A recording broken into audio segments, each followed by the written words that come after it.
The meeting is resumed.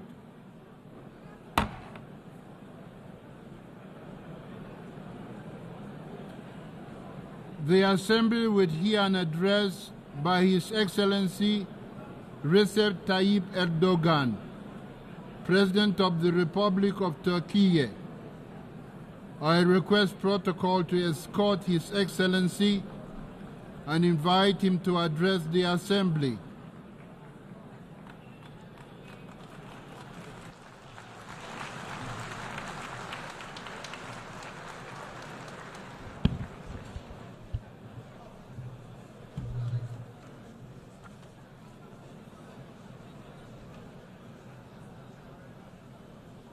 Sayın Başkan, Mr. President, dear heads of states and governments, Mr. Secretary General, distinguished delegates, on behalf of myself, my country, and my nation, I greet you with my most heartfelt feelings and respect. I'm honored to have the opportunity to address the United Nations General Assembly once again today. Well, I hope that the 79th General Assembly will be a blessing for our countries and for the entire humanity. I would like to congratulate Mr. Francis on the completion of his term as President of the General Assembly and wish success to Mr. Young as he takes over. I would like to express here our pleasure to see the representative of our friend and brother Palestine in his rightful place among the member states as a result of long struggles. I hope that this historic step will be the final turning point on the road leading to Palestine's membership to the United Nations. The international community and all of us in the human family must fulfill our obligation to the Palestinian people without further ado, that haven't done already. Distinguished guests, I know that there are certain crises that you're monitoring on TV, and those are the crises that we are going through every day, and we're trying to manage them. That's why today I'm not talking representing a country that is situated far away from tensions, but instead that is found at the very heart of tension and war. Some people will be critical of us, but despite that fact, today, on the common rostrum of the human race, we will speak of the truth frankly and openly. Right now, the United Nations, under the roof of which we are found today, were established in the aftermath of the Second World War, in which millions of people have lost their lives to maintain international peace and security. With the establishment of the United Nations, expectations for global stability, peace, and justice were reborn, and hopes for peace were sprouted again. To put it bluntly, unfortunately, in the last few years, the United Nations has failed to fulfill its founding mission and has gradually become a dysfunctional structure. The world is bigger than five is my motto, it's my credo, and this credo represents our common values, and we need those values more than ever in this day and age. International justice cannot be left in the will of five privileged member states of the Security Council. And the most dramatic example to that is the war, the massacre that has been going on in Gaza for the last 350 days. And since October 7, 41,000 Palestinians have been killed in the continuous Israeli attacks. 41,000 lives, 41,000 people, mostly children and women, were ruthlessly taken away. And no one knows where more than 10,000 people are, most of which are children. And likewise, 100,000 people were injured, maimed, or they lost their limbs.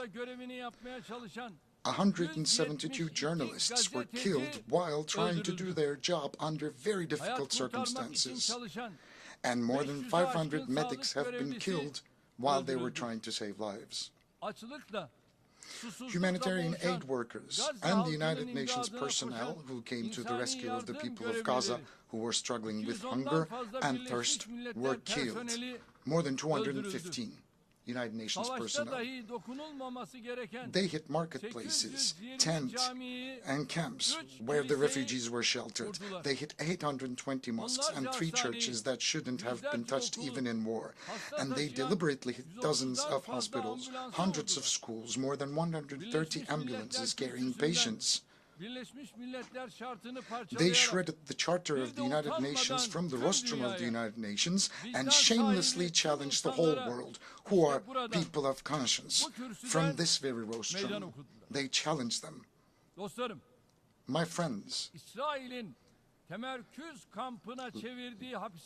leaked images from Israel's prisons, which it has turned into concentration camps, clearly show what kind of barbarianism we are facing. As a result of Israeli attacks, Gaza has become the world's largest cemetery for women and children. More than 17,000 children were targeted by Israeli bullets and bombs.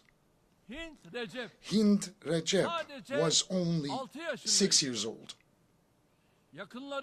He and his family were seeking safety when their car was hit by Israeli forces. He lost everything. He lost his mother, father, siblings, cousins. He lost all the hopes he had packed, and only he survived. He waited desperately for rescue for 12 days. Will you come to take me? I'm fearful. Was waiting for a helping hand to reach out to him for 12 days. Despite the level of our world has reached, despite the technology at our disposal, despite our organizations with huge budgets employing tens of thousands of personnel, as a human family of 8 billion inhabitants, we haven't yet managed to rescue a 6-year-old girl, which is actually like an injured sparrow trapped under the rubble that was shaking before our eyes. Hundreds of Gazan children died and are still dying because they cannot find a morsel of dry bread, a sip of water, and a bowl of soup. In Gaza, not only children are dying, but also the United Nations system. The values that the West claims to defend are dying. The truth is dying. The hopes of humanity to live in a more just world are dying one by one. I am asking you bluntly here, openly, frankly.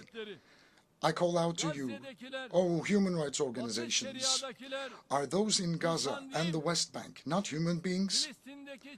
Do children in Palestine have no rights? Can't they play out on the streets in their homelands safely? And calling out to the international press organizations, aren't the journalists murdered by Israel on live TV your colleagues, whose offices were actually raided as well? I call out to United Nations Security Council.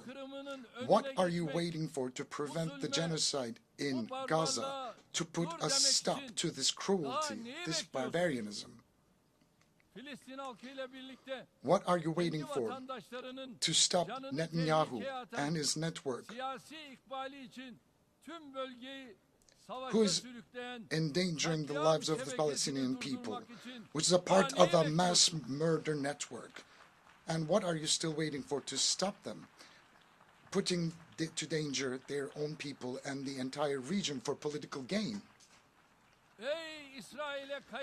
I would like to call out to the countries supporting Israel in an unconditional manner. How long are you going to be able to carry the shame of witnessing this massacre? Dear friends, while children are dying in Gaza, in Ramallah, in Lebanon, while babies are dying in incubators, unfortunately, the international community has given a very bad test and failed in a big way. What's happening in Palestine, look, is a sign of a great moral collapse.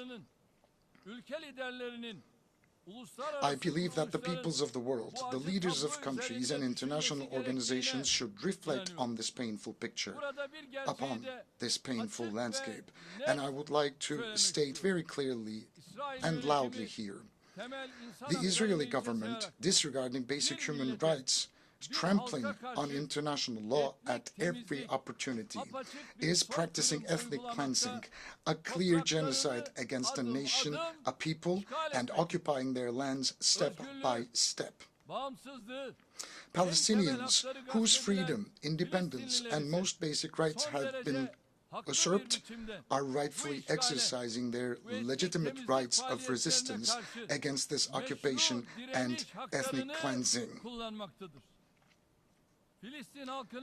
The just resistance of the Palestinian people against the occupiers of their land is too noble. It's honorable and legitimate to be called illegitimate. It's heroic and it's noble.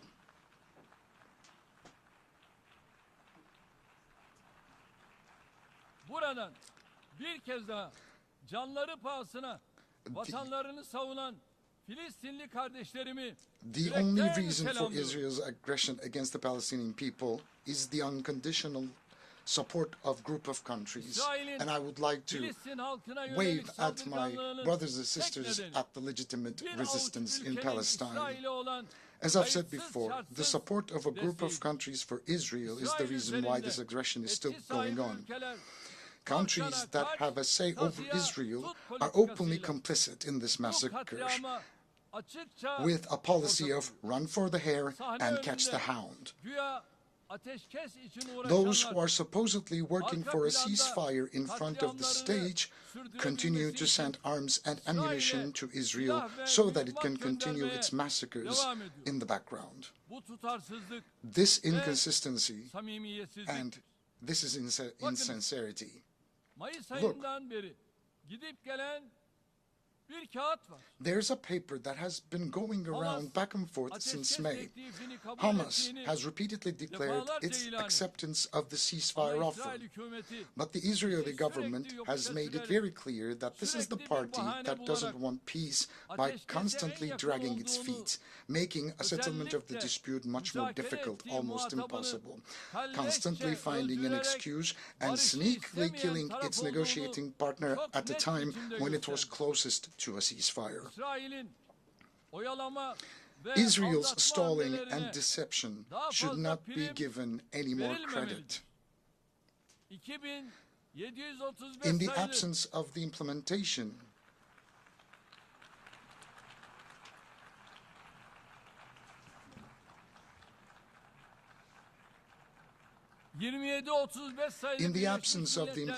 of UN Security Council Resolution number 2735, coercive measures against Israel should be put on the agenda.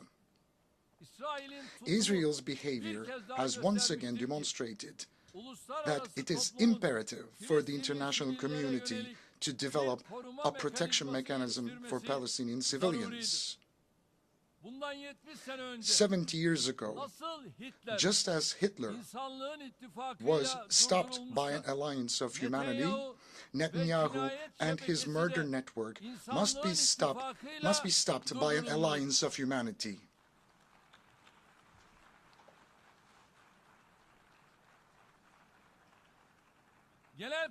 We believe that the General Assembly's authority to recommend the use of force, as in the 1950 Resolution on Unity for Peace, should be considered in this process during this time.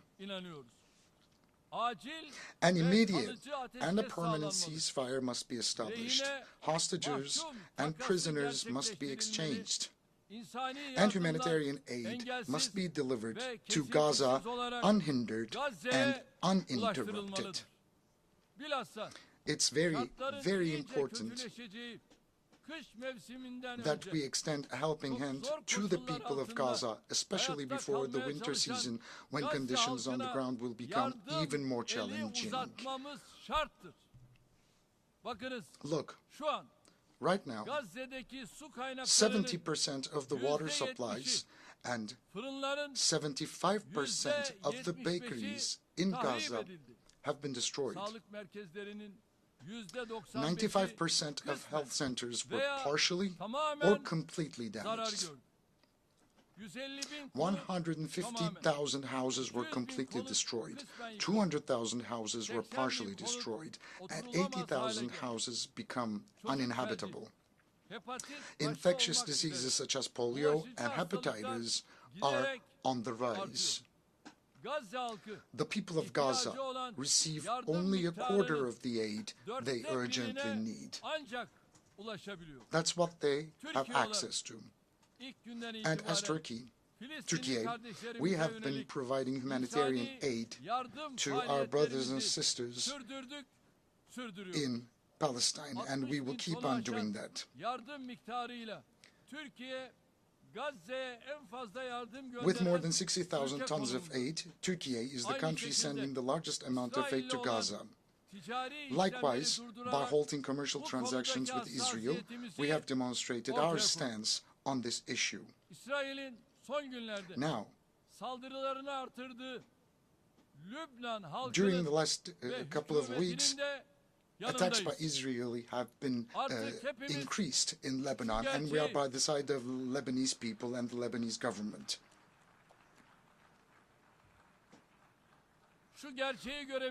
We can see this truth for what it is. Those who murdered 41,000 people cannot rest until those who gave the orders, pulled the trigger, and dropped the bombs are held accountable for their crimes. We will not heave a sigh of relief. Our conscience will not go silent. The bill for the billions of dollars of damage caused in the cities that have been destroyed, wrecked, and reduced to rubble must and will be compensated by the perpetrators. We support the case brought by the Republic of South Africa at the International Court of Justice to ensure that Israel's crimes do not go unpunished. We will take every step necessary for justice to be served in the case for which we have applied as an intervener or as a party. We will fight for the blood of Ayşenur Ezgi, who was shot in the head and murdered by Israeli soldiers during a peaceful protest in Nablus. And we will fight in all legal remedies, and we will keep on doing that.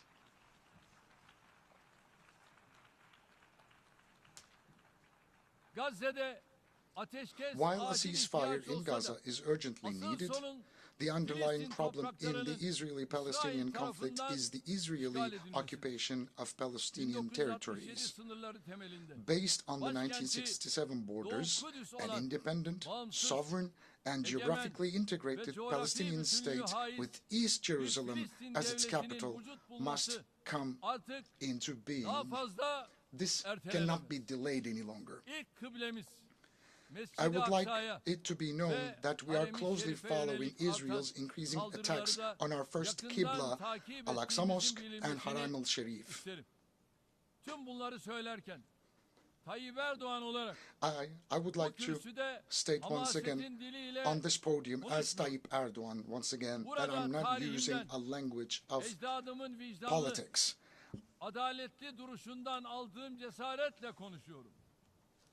I am encouraged by our ancestors who have always stood by the side of the victims honorably and nobly. We are a nation that has been on the side of the oppressed and against the oppressors and oppression throughout history. We are such a nation. We welcomed Jews fleeing the Inquisition 500 years ago, and Jews fleeing Hitler's concentration camps. We opened our arms wide. We, as a country and a nation, I'll be very clear to say that we have no animosity or hostility towards the people of Israel.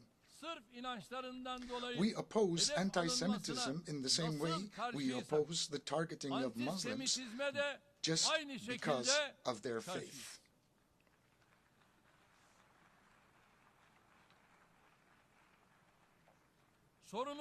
Our problem is with the massacre policies of the Israeli government. Our problem is with the oppressor and the oppression, just as it was 5 centuries ago. Everybody should know about this. We will always speak of the truth and speak of what's right and what's fair. Even if some people will be uncomfortable, we will continue to shout out the truth and stand by the righteous and boldly say that we will speak of what we know is right, even though it will hurt some people.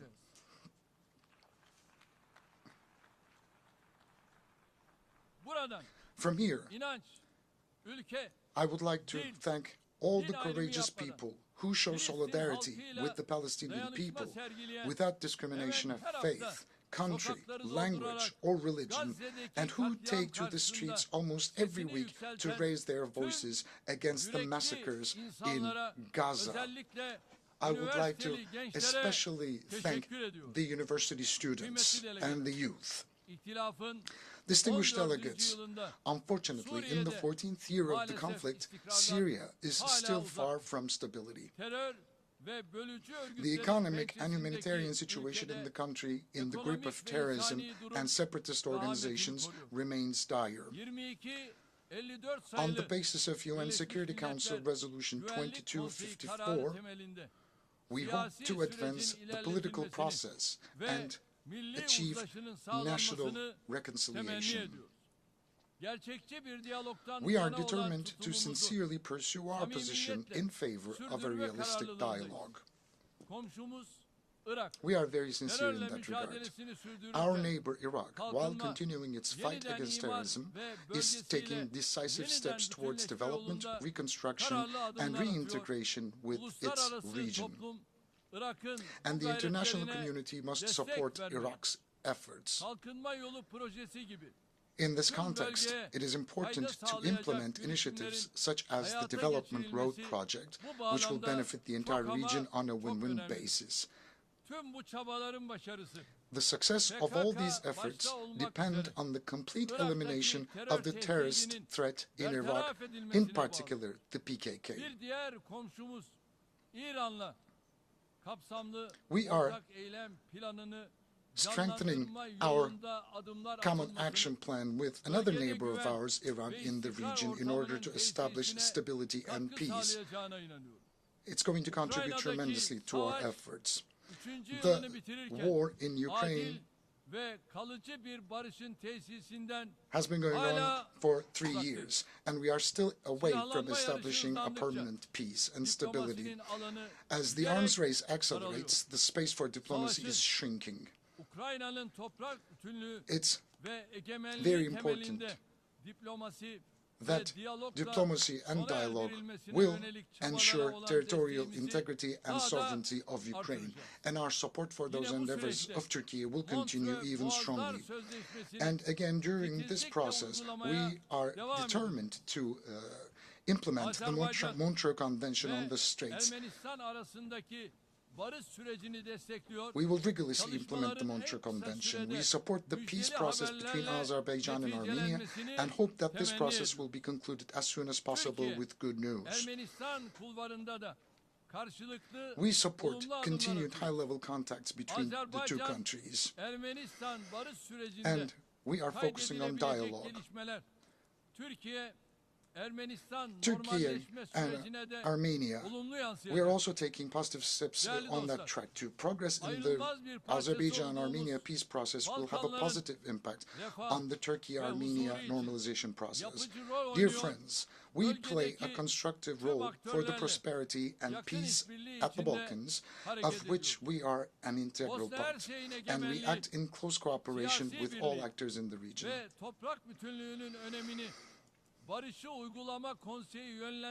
As a member of the Steering Committee for Peace Implementation Council, we emphasize the importance of the sovereignty, political unity, and territorial integrity of Bosnia and Herzegovina on every platform, and continue our contribution to Operation EUFOR Althea. We are successfully continuing the Key 4 command we assumed last year and supporting the Belgrade-Pristina dialogue process. We want to see the Aegean Sea and the Eastern Mediterranean as a zone of stability and prosperity where the legitimate interests of all the parties are concerned can be respected.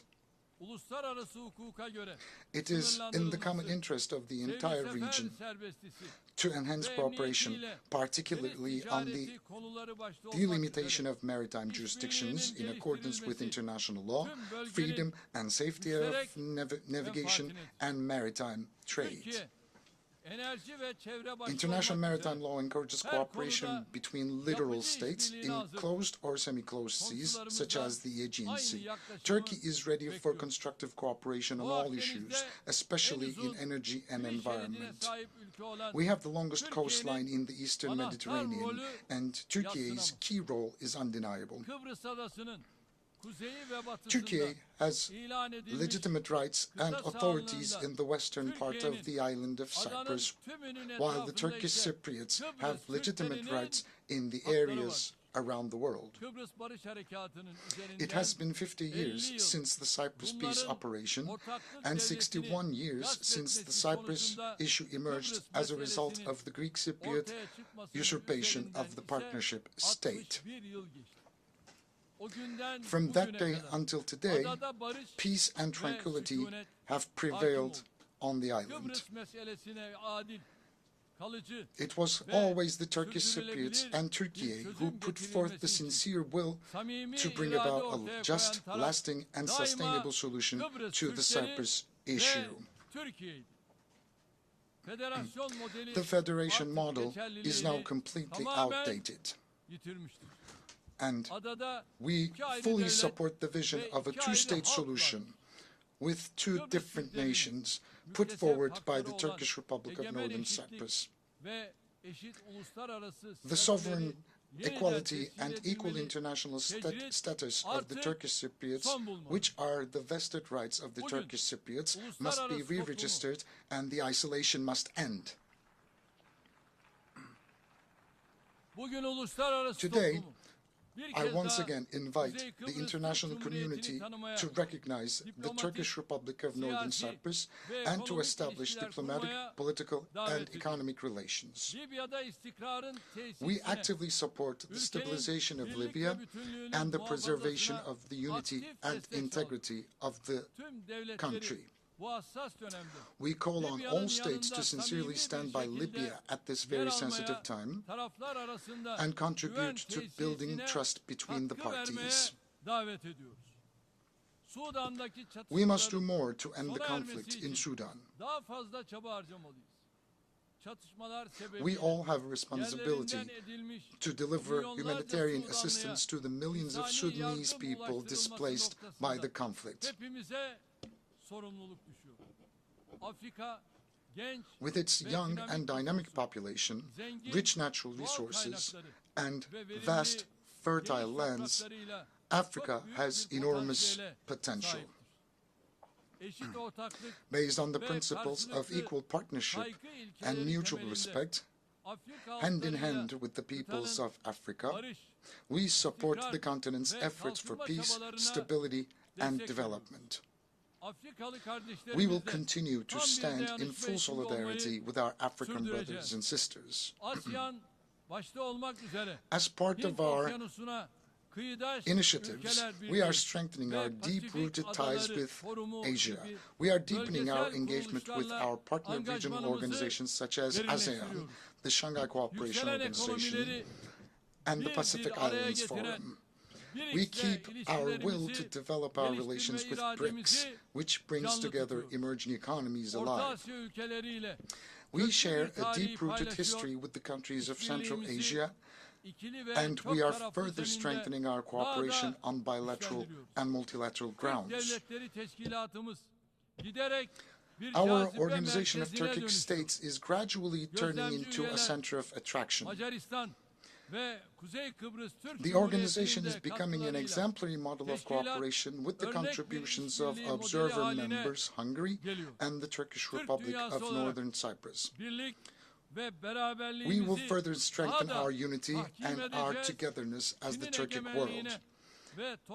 And within the framework of respect for China's sovereignty and territorial integrity, we are in close dialogue with China to protect the fundamental rights and freedoms of Uyghur Turks, with whom we have strong historical, cultural, and humanitarian ties.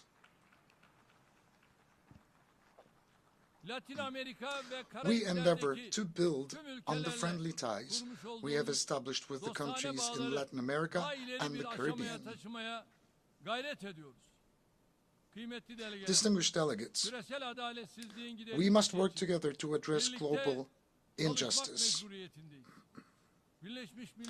The United Nations Sustainable Development Goals concept of leaving no one behind is a guiding principle for these efforts.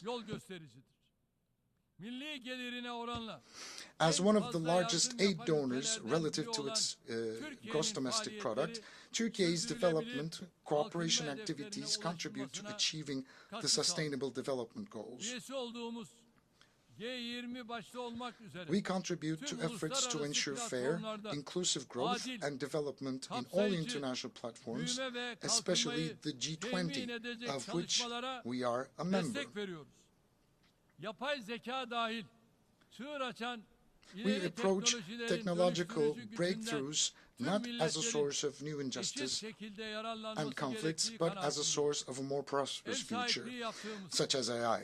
We believe that all nations should equally benefit from the transformative power of these breakthrough technologies. The United Nations Technology Bank for Least Developed Countries, which we are hosting, is a concrete manifestation of our efforts in this direction. But unfortunately, the cyber terror attacks that took place in Lebanon last week show us once again how deadly these technologies can be used as weapons. I approach the climate change issue from that same perspective. No country can tackle emission reductions and climate change adaptation alone. The most important issues for developing countries are financing, technology transfer, and capacity building. I sincerely believe that the COP29 climate summit in Baku will contribute to the solution of these issues.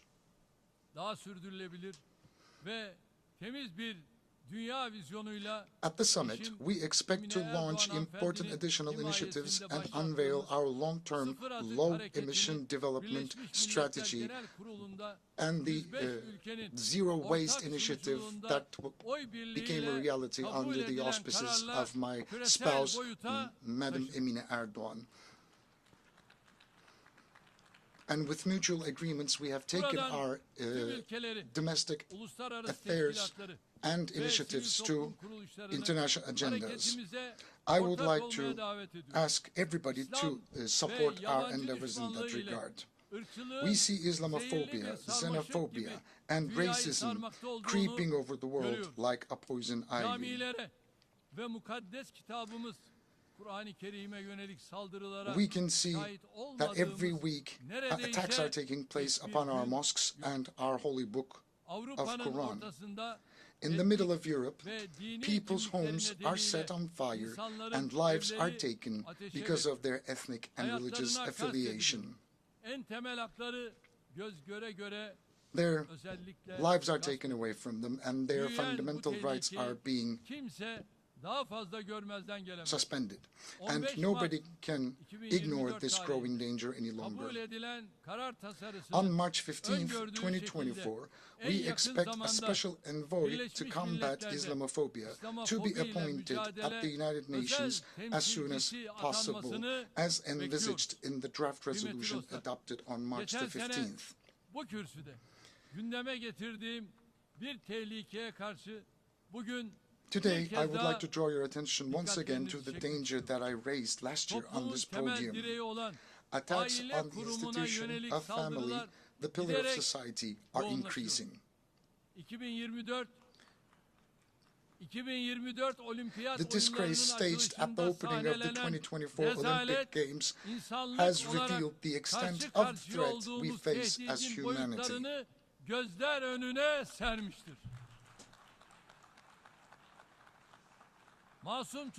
A sporting event watched by innocent children and hundreds of millions of people of all ages and beliefs has been used as a tool for a sexist propaganda. It was actually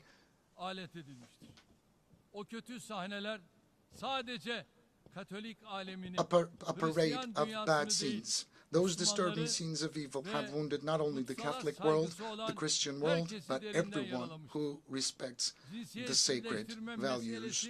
The issue of desexualization is no longer an orientation, but a global imposition.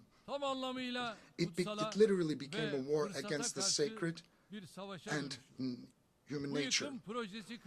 We are facing a multidimensional, comprehensive, and ruthless project of destruction who are speaking out and who are reacting to this evil. Anyone who raises a voice for this annihilation project is silenced and targeted by lynch campaigns. And Turkey is determined to break this siege and resist the climate of fear. To this end, we became a member of the United Nations Friends of the Family Group. Inshallah, God willing, together with other member countries, we will not hesitate to defend the family, the human being, and the human nature. I invite all the countries that share our sentiments to shoulder this struggle. With these thoughts in mind, I wish that the 79th General Assembly will be auspicious for all humanity. I greet you all once again with love and respect. May peace be with you and may you remain in health.